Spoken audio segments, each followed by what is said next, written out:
softball, prison, Rottweilers. This microphone, fake. Today on the Spot.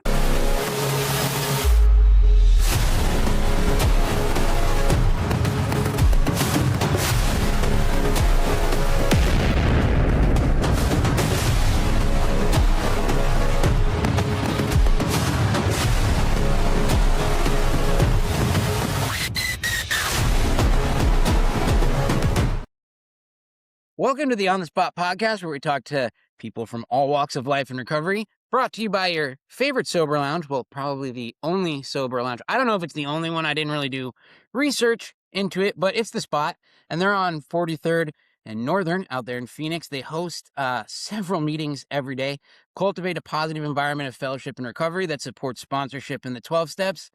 Also a nonprofit that does a lot of good for people in and outside of the rooms. The man we are talking to today is heavily involved in CMA, planning, hosting events, dating games, doing the work and helping many people recover. We got to talk to his wife a few weeks ago, and now we're getting to talk to him. He's a member of a men's group that I attend, and he does more than anyone else I know for the events committee. His name is Myles. Thank you so much for taking the time to do this. So on a scale from CMA potluck to like Vegas bender, how are you feeling today? CMA. Awesome. I'm glad that you're here with us. So real quick, we're gonna just jump into your story because I think it's super interesting. Give me the movie trailer version of your using, like kind of like where it all started, the highlights, the absolute train wrecks. All right, yeah. Shoot. So, very first time I drank, I black out, and should have recognized right there that I had a problem. But as soon as I was able to fill that spiritual void with something, I did. And from drinking, started seeing dudes use Coke. Coke led to other things. And then I kind of got dry sober for like 5 years, got married, got divorced. The divorce pushed me back into using, and I had tried to get some Coke again, and some girl brought me meth, and I was high for 5 years straight. Doing it led to selling it, which led to drug charges, which led to 5 years in prison because I sold to a cop 6 times, an actual cop, and this is me now. So how did you go from like just basically trying not to die and going to prison to like planning half the CMA calendar? Dude, so that was an accident. My best friend, she was on the committee, and they were talking about a kickball event, and she was like, it'll be teams of 4 to 5. And I was like, you can't play kickball with 5 people. She was like, well, if you know so much, why don't you come and join us? And I was like, I will, And so I started helping plan events, and then I became the chairperson for like 2 years or a year and a half. I don't know. It felt like my entire life. And it just kind of snowballed, and it was amazing, and it was integral to my early recovery, because if you stay accountable to 20 people, you don't got a choice but to make the next right choice. And I think that's amazing, So real quick before we jump back to your past a little bit, I know as far as like what does a typical week look like for you as far as time management between I know work, a marriage, meetings, all the service work you do. So like I mean if there's anyone out there interested in getting involved in service work, what advice would you have for them, and what do you suggest they like lean into or stay away from? Well, honestly, I don't think anybody should stay away from anything on the service side. You should try everything and figure out what your niche is. My week now looks like a lot of work. I work 50 plus hours a week. I hit the gym before I go to work. And then the service I'm doing now has changed a lot from what you would recognize. I am now the chairperson of the Sober Softball League, and we've got 11 teams. So that's at least 110 people or 100, yeah, 110 people that are staying sober for 4 hours every Sunday. Um, and that's the majority of my service right now. Our common sponsor actually told me to let all of my service commitments fall off so I could see what this one would look like before I accepted more. Yeah, he's told me that too. Give yourself 100% to one thing and not 25% to like, four different things. Yeah, And it's and I think crazy. that He's kind of smart. he kind of is, and yeah. So all right, kind of backtracking a little bit. You had mentioned that you sold 6 times to a cop, like an actual cop, and ended up in prison. Now I know a lot of people have had that experience where, being locked up is a part of their story. It's definitely a part of mine. Did you find it when you came out and you finally did get recovery? I don't know if it was immediately after you got out or if you were sober in there or however that might have looked. Uh, did you find it easier to find someone to trust to take you through the steps, or was it harder for you to find someone to trust because you're in an environment that cultivates, like, if you trust somebody, you may really get hurt? So for me, once I found recovery, it was easy for me to trust. So I went to prison for 5 years, stayed clean for 5 years in prison because I wasn't going to pay prison prices for drugs. And I had a OG in there that kind of took me under his wing and taught me the ropes and said, if you stay out of debt and you don't do drugs, prison will be easy. And it was really for 5 years. I met some really good people in there, one of them being my business partner. And but I didn't find recovery until I got out. I was out for about a year. Best friend died, and I went back to what I knew, which was meth. And then I got arrested, and I had a chance between going to reach out or going to 2.5 more years in prison. And I took reach out, and I've been sober ever since. That is amazing, and, yeah, the reach out program that they have in Phoenix, for anyone who doesn't know, is basically in lieu of prison time, they give you the option if you have, drug charges or whatever to go to a rehab, and that, I think then becomes part of your sentence, right? Like, you have to complete the rehab? Yes. So I was watching one of your other episodes, and the guy was, or you might have been talking about, you don't know when they're going to come up. You don't know when you're leaving. You can't get a job. You just sit there and wait. And then all of a sudden they're like, hey, you're going home tomorrow. And even in the car on the way to Crossroads, in my head, I was like, yo, I could just take off, you know? And then I got to Crossroads, and this dude that I live with now, I do this because he's a little guy. He came up to me and he was like, welcome home, brother. And I didn't know this dude, and now he's one of my closest friends. And that kind of was like, okay, I'll stick around for the night, because I was back in my old hood, one of my old hoods. I was on 13th and right in between Northern and Glendale. Like, I could have gone to the bus stop to get some dope. And I just kept finding reasons to stick around for another day. I don't know why. This is the only time getting out of jail that I've ever stayed sober, and it's led me to a life that I never would have imagined. No, and I completely understand that, when I was at Crossroads, what kept me there was just seeing what they were gonna serve for dinner that night, because the food was so good at that point. Like, I had been homeless or in jail, and, like, I wasn't really eating real food, but every night there, you got this all day, you got amazing food. When you're in the Right Track program, they give you 3 solid meals every day. So whenever I was thinking about leaving, I was like, "Well, let me eat lunch first." You know what I'm saying? Like, just makes more sense to go out on a full stomach, and then by the time I ate, I was good. I was content to stay another day? So, Yeah, like the alright, I know. food there is ridiculous. And I became really good friends with one of the cooks because he's a Dodgers fan, and they fatten you up in Crossroads. Yeah, absolutely. I mean, most of us go there, skinny and sucked up and, malnourished as it is, and they definitely, you're gonna gain some weight if you go to Crossroads, for sure. I mean, unfortunately, I didn't stay sober after that, but, I mean, it was definitely a positive experience, And I hear you saying relapse is a part of your recovery as well. Um, Now for me, it's crazy because whenever I relapsed and I came back this time, all of the knowledge that I had from like the previous part of recovery that I didn't go away. I still had all that knowledge. I just wasn't applying it the right way. I don't know if you had a similar experience. Well, so relapse isn't really a part of my story. This is my first time in recovery. I had sobriety because I was in prison, but But yeah. it wasn't recovery based. I was just staying sober because that's what I thought I was supposed to do.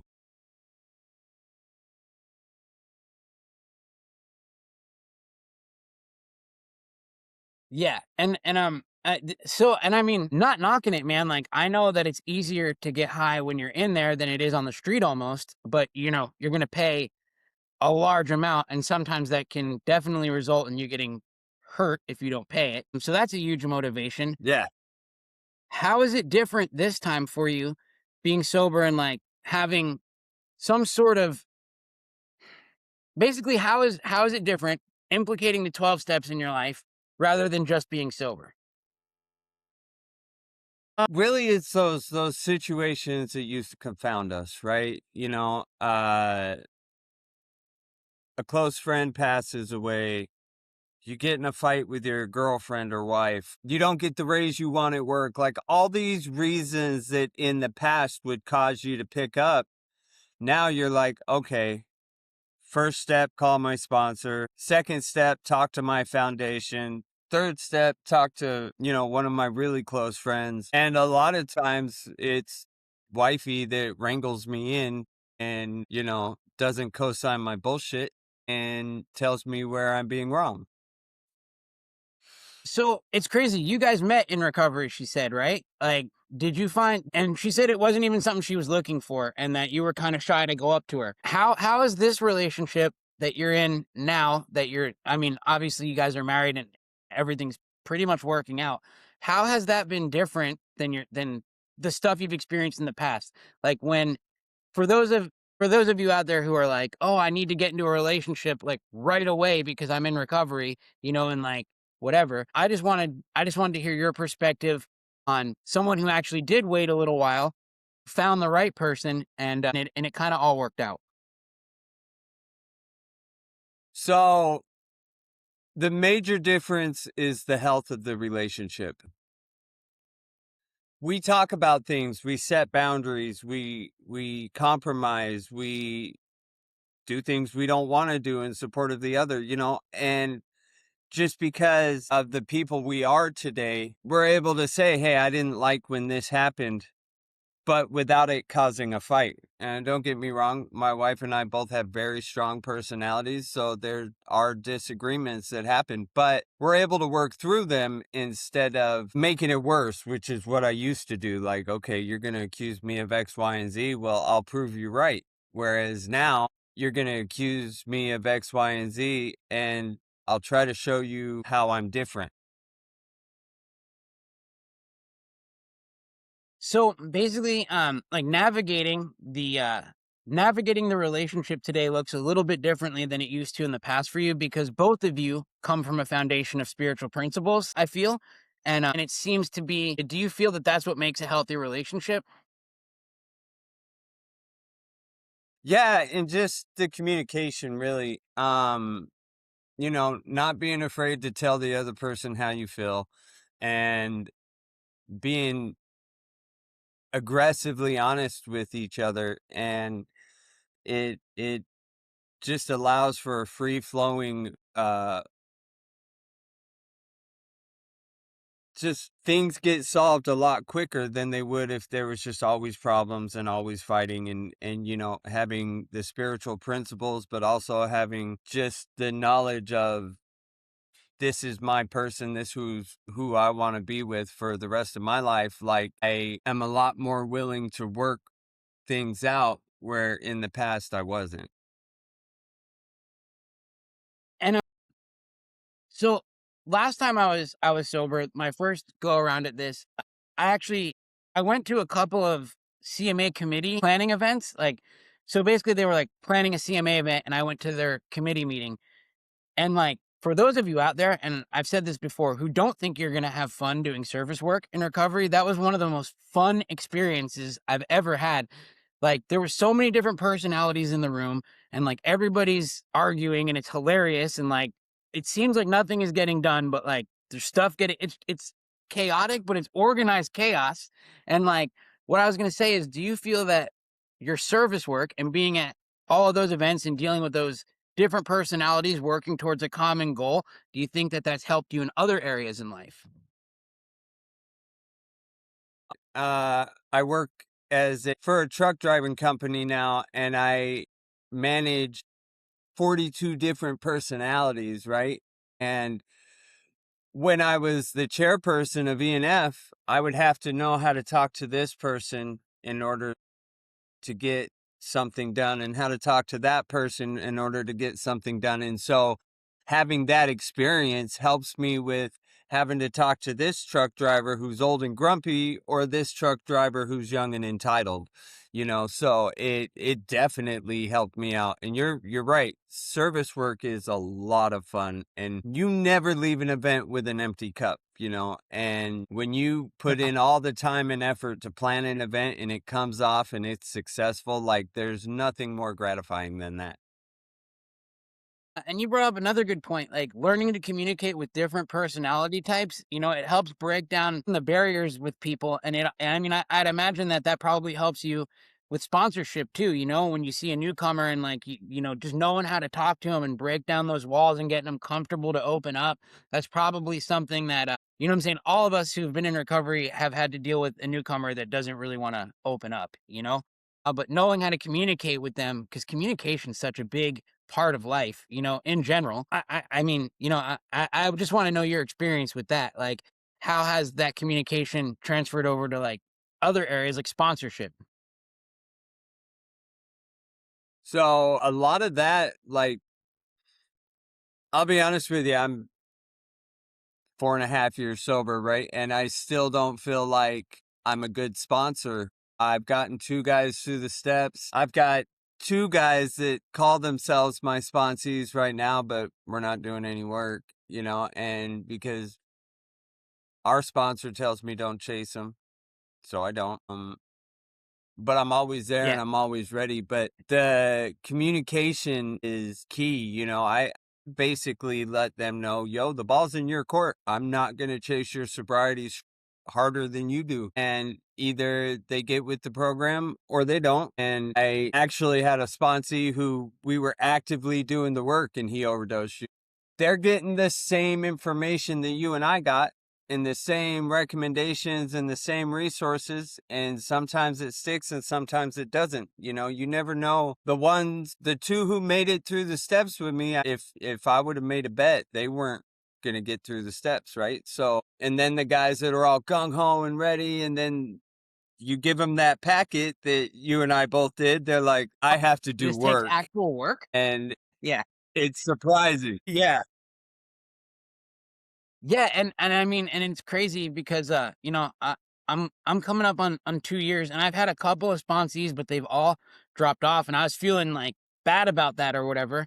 And it's weird because the last time I was sober, I sponsored this dude, got him through the steps. He's still sober 10 years later. Like, I relapsed, he didn't. So he's got a lot more time than me, which is kind of funny. But yeah, I mean, our sponsor always says, like, if you're trying to sponsor and it's not, nobody's staying sober.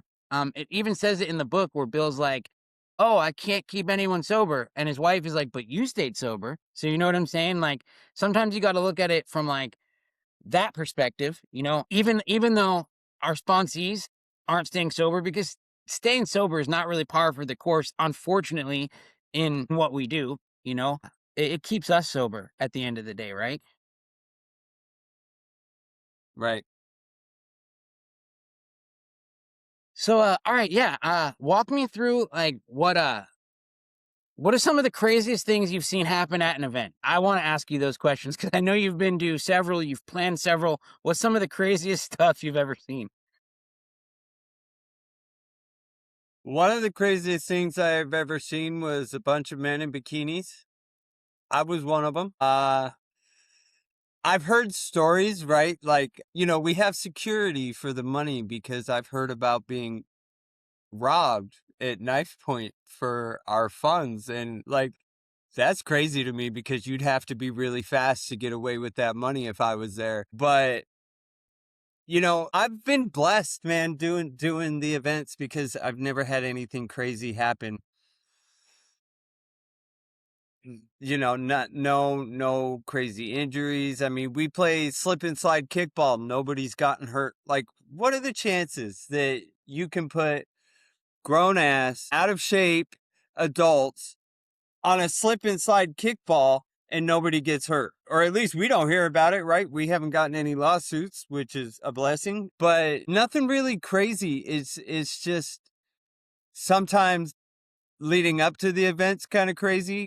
We had a Costco run where I thought my treasurer was gonna strangle me, and because I was trying to buy everything, but it's really just a lot of fun. I wish we could get more people at the events because the amount of time and effort that the committee puts into an event, and then you see the same 20 to 30 people. And if we could get more newcomers to the events, I feel like it would be such a motivation to them because I think I was 4 months sober when I went to my first day in the park, and I went with my whole crew from Crossroads West. We were all on IOP, so we were able to leave, and we walked down to La Pradera Park, and people were having a pie eating contest. And like, for those X amount of hours, we were guaranteed to stay sober because we were surrounded with literally decades of sobriety. Yeah, I mean, the events are a super powerful thing for people, newly in recovery and for people not newly in recovery, because I do feel fellowship is such a super important part of the process, because those are people that when your sponsor doesn't answer, that you can call, if your ass is on fire, because life happens and, your sponsor may not always be available. You need to have like a stable of people that you can call in those situations. And the best part about being in recovery and forming those relationships with people at events or at meetings or or however it may be is that these people don't want anything from you other than for you to stay sober. You know what I'm saying? And it's just such an incredible experience. And I encourage people who are out there who have never put themselves out there enough to go to an event to do it, because you're going to have fun, especially at a CMA event. They're the best. You have 40 ex tweakers drinking coffee that's way too strong. And then you have like dating games and slip and slide kickball. I mean, it's going to be hilarious. Like, regardless of whether you think you're going to enjoy it or not, you're going to enjoy part of it. Regardless, it's going to be awesome. So, what do you guys have coming up?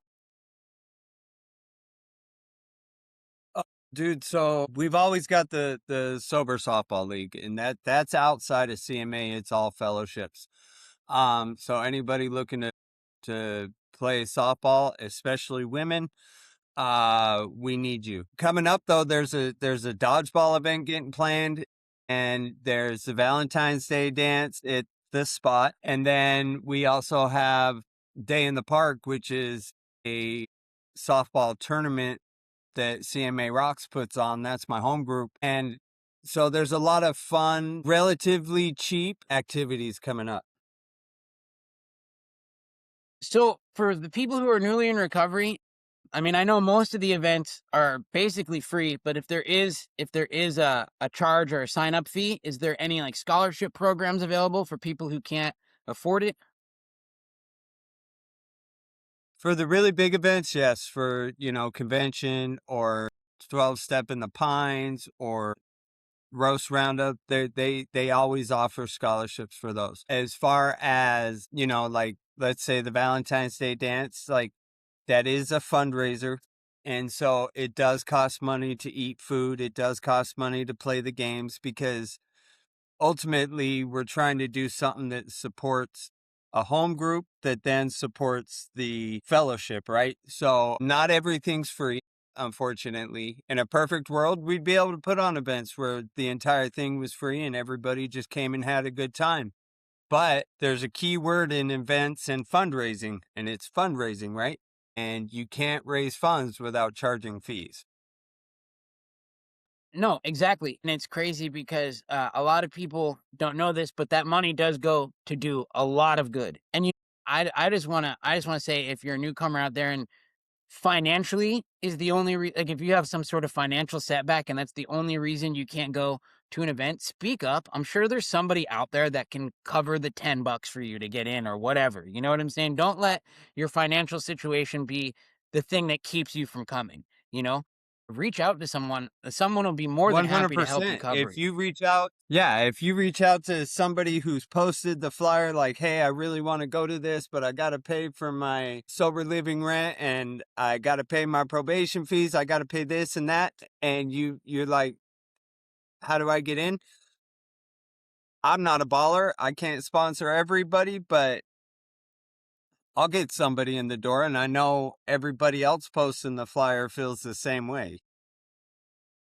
Yeah, exactly. Like, I just encourage those people to reach out because, financial hardships, especially in early recovery, even in late in recovery, I'm still suffering. I still, you know what I'm saying? I'm nowhere near well off, but our book doesn't promise that we're going to be. It just promises that we're going to be, relieved of active addiction and, have a spiritual experience as a result of these steps. It doesn't promise financial, you know, it doesn't promise we're going to be rich. And, few of us are. But, we're always more than happy to help the next guy that's trying to get sober, and if that means helping him out in the door with an event, whatever, I'm all for that too, I can't sponsor everybody, like you said, but, if there's a couple of people that need to get in, I'm more than happy to help. And another thing I've noticed is, and I want to speak to you on this for a minute. A lot of people are super familiar with the 12 steps and not super familiar with the traditions. Being on the CMA committee for as long as you were, and like the sober softball league that you do now, I'm sure that the traditions are a huge part of that. And how has understanding the traditions helped you in your recovery? So initially, I ran straight into that brick wall of traditions, bro, because I didn't understand them because I hadn't gone through them yet. Luckily, I had a good friend she took me through the traditions. I'm also going through them again with our sponsor. I've been slacking on that, but so now I understand certain things and because the steps keep the individual sober or can, but the traditions keep the group together, which allows us to still have the fellowship for the individual. Yeah, and it's important that we practice service work and traditions, and that we get a sponsor, a home group, a service commitment, because the reason that I do it is because when I needed the doors to be open, someone was there to open them for me. And I think it's just as important that, like, when the doors need to be open for someone else, that I'm there to do it for them. Yeah, you give away what was freely given to you, right? And that could be knowledge, that could be a shoulder, that could be picking up a phone call, that could be there's so many different ways to do service that aren't necessarily putting on this big grand event. Maybe you're making coffee. So somebody who comes in and feels uncomfortable has something in their hands to take the focus off of everybody's looking at me. Maybe you just said hi to somebody. Hey, I'm Miles. It's nice to meet you. And because if me personally, if I see that you're a quiet, shy little individual, I will bust you out of your shell because that's me. I'm a wrecking ball. Other people like my wife, she's all nice and kind-hearted and oh, come and talk to me. I'm not that guy.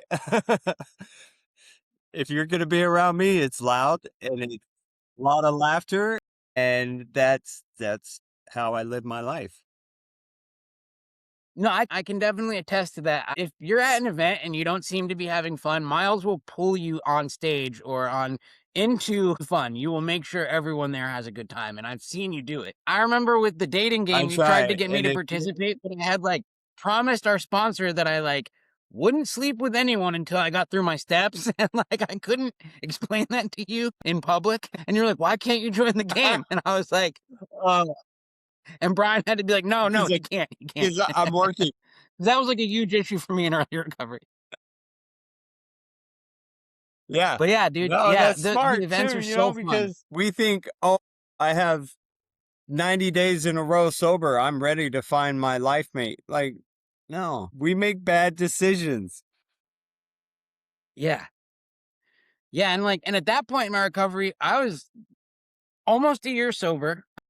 But see, the thing is like, I had 2 sponsors before this our sponsor, and, it just didn't work out. Like, the first sponsor I had to leave town for a couple months or whatever. Like, he went on a business trip or a trip with his family for a couple months, and I was brand new, and I was like, "Well, that's just not gonna work. I need a sponsor that's in town."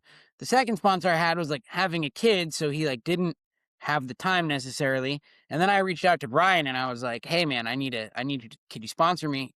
I've known Brian for, like, 15 years. And or well, yeah, close to 13 Yeah. actually. And and he said, "Yeah." And I was like, "All right, awesome." So he's the first sponsor that I've had take me through the steps so thoroughly, you know? I mean, you know how it's super thorough. You do the work, you know what I'm saying? And at that point, like when he started sponsoring me, I was already in a relationship with somebody, and then that ended. And he was like, "I don't want you to get into another relationship until you're done with your steps." And I promised him I wouldn't. And then that was when that dance was, and I was like, "Oh shit, I can't really participate." Yeah, it was a really Yeah, no, the and events you guys do are really yeah, I love yeah. them. It's They're a lot of fun. I do too, man. And yeah, it's just crazy. You guys do so much for the spot and so much for the fellowship. And I know a couple people that are involved in your softball league, and they have a really good time doing it. Actually, I know several men that are involved in your softball league, and they have a really good time doing it. I know you guys travel to do that too, right? It's not just like local. Yeah, we try to hit 4 sober softball tournaments a year. We have just recently switched over to it being a wisdomware team, which is the company that myself and my business partner started. Um, and we the fellowshipping there is so much fun. I mean, we got teams. Our team is doesn't win a lot of games, but we win all the hearts of everybody we play. We had 3 different teams come up to us and just tell us, "Man, we love playing you because your attitudes and your personalities, and because we build our teams based off of attitudes, not necessarily skill. And if you're willing to show up and you're going to keep a good attitude and you're going to build up your teammate, you can be on our team." And that's the way we try to build our rosters. Yeah, and I mean, I know the guys that I know that are involved. A couple of them aren't very good, and they say that. And I know a couple of them are pretty good. I guess they played like in college or in high school or whatever, and they're pretty good. But I think that it's not so much about the softball game. I think it's more about like going there and being around positive men in recovery and just like having a good experience. 100%. Like the goal of our sober league is networking, fellowshipping, get the opportunity when we play in tournaments. I play with Colby Love and her husband Boo, and I get to have experiences with people that I would never have had Ashley not asked me 3 years ago, "Hey, do you wanna play softball?" And that turned into a whole thing. Like, next thing you know, I got asked to be the chairperson of the league, and that was intimidating, but also kinda shows you that, maybe you're on the right path. And I love seeing the new guys show up, the new men and women show up and play and come off the field, and their eyes are all bright and they're having a blast, and they're hopefully dirty because they slid into a base. And it's just a lot of fun, a good way to stay active, not only physically, but also recovery wise. Absolutely. And like it's weird. And I think it's so important self-care and picking up hobbies that are healthy for us in recovery is so important because most of our time was monopolized by using, and then we get clean or sober, and we don't know what to do with all this downtime, and having a healthy outlet is so important. Like for me, I play golf. I'm not good at it. I fucking suck. But like, it's fun. I get out there and and I have a decent time sucking, and I never have a bad day golfing, even if I have a terrible game, it's still not a bad day. It's kind of like I'd imagine with softball. I know my buddy Kenny and my buddy Corey play for your league. I don't know if you guys know them, but I know that they have nothing I but know the positive name. things to say. Yeah, I mean, I should know everybody's name, right? But there's some people that aren't outgoing, and when I'm making sure that all the fields have umpires or that rosters are correct or all those things, I sometimes don't have enough time to go up and shake everybody's hand whose name I don't know. But your worst day on a softball field is better than your best day in addiction. 100%. I can definitely agree with that. And I think it's so cool that people can get involved, even if they don't necessarily want to actually play softball. They can be umpires. They can volunteer at events. What would somebody that doesn't necessarily want to play but still wants to be involved? What would that look like? Like you said, people could umpire. Moms or team dads, people that just support their friends out there because we're probably one of the few teams that has fans there that aren't actually playing. The league as a whole needs more support, to be honest, because we have so many people that are doing their best to keep this together, and you only get to interact with other players. There's not a lot of outside support. I think it's a good thing that it's gotten so big that you don't know everybody's name anymore. I think that shows that it's working. I think that it shows that it's going in a good direction. Yeah, I mean, I think that's amazing, and we'll definitely put in the description of the video, your contact info or whatever, in case anybody wants to volunteer or sign up. That would be something that they could do. But I kind of want to backtrack again a little bit to a little bit more about a little bit more about your story. I know you said, at what age did you decide, or what age did you start drinking? Like, what age was the first time that you decided to drink versus the first time that, like, you realized that you were in active addiction and it needed to stop? So I started drinking. I was probably 17 years old at varsity parties for the varsity football team. I didn't think I had a problem. We never do.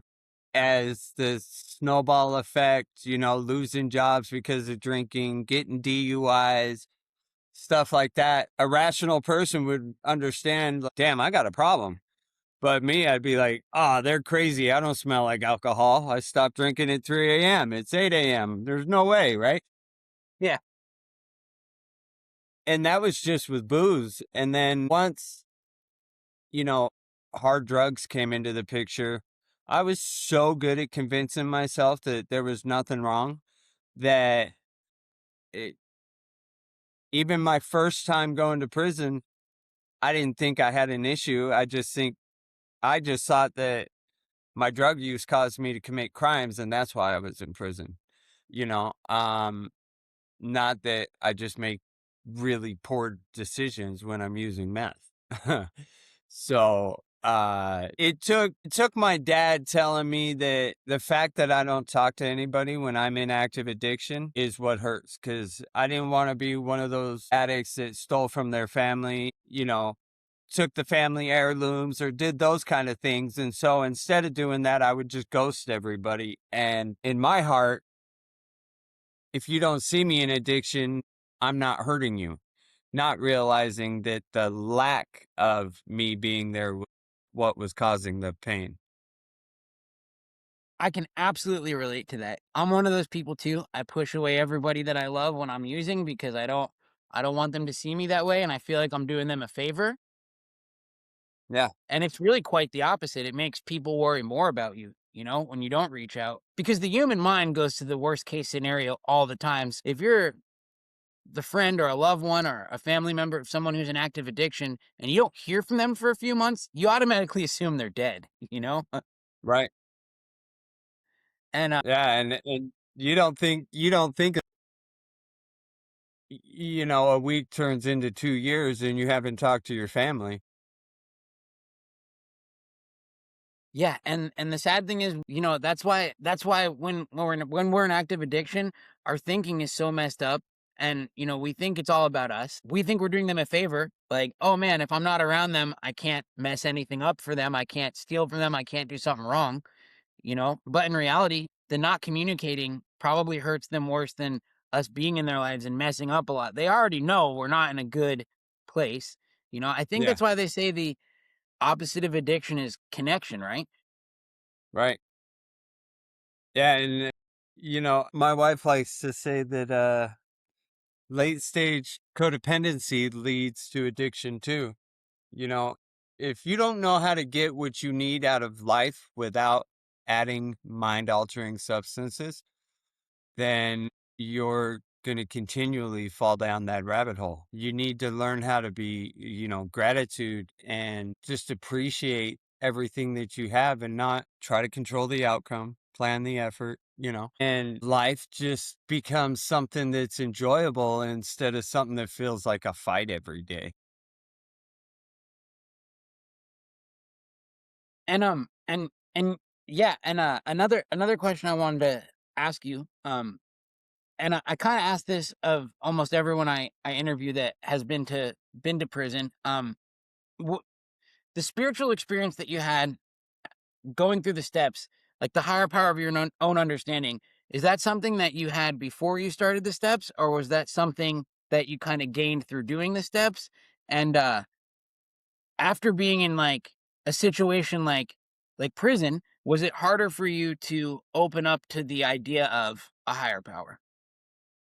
No, I am very comfortable with the idea of a higher power. I grew up Mormon. So I am fully aware of who God is in my life, right? And it took Brian kind of figuratively slapping me upside the head when I told him the situation that led to me getting arrested. And then when I was in jail, I got COVID. So I went to the COVID pod for like a month, right? And because of going to jail once I was a sane state of mind, not jail, I'm sorry, but back into a pod when I was in a sane state of mind, I started hearing about reach out and hearing all those options from the inmates that were just trying to get a way out. Brian was like, that was God, bro. Like, because if I would have gone to court on my scheduled court date, I would have just taken the 2.5 years. I never would have found recovery. So, me catching COVID, and it's happened multiple times in my recovery that COVID led me to a better scenario. Uh, but me catching COVID allowed me to get onto the path that I'm on now. Yeah, and I tell people that all the time, like nothing in this world happens by mistake. Even if it seems horrible at the time, you don't know what the result of that's going to be. Who knows what the result's going to be? Like, I mean, you catching COVID in jail, seems like a horrible thing, but in reality, like it was probably one of the things that might have saved your life. Right. Like, I would have gone back to prison. I would have only gotten out probably a year and a half ago. Guaranteed, I would have just gone back to what I knew, right? Which is hustling and selling drugs and doing drugs. And instead, I found this amazing group of people. I found my wife because of service. I found a awesome sponsor who puts up with me still, and all these things basically happened from that one kernel.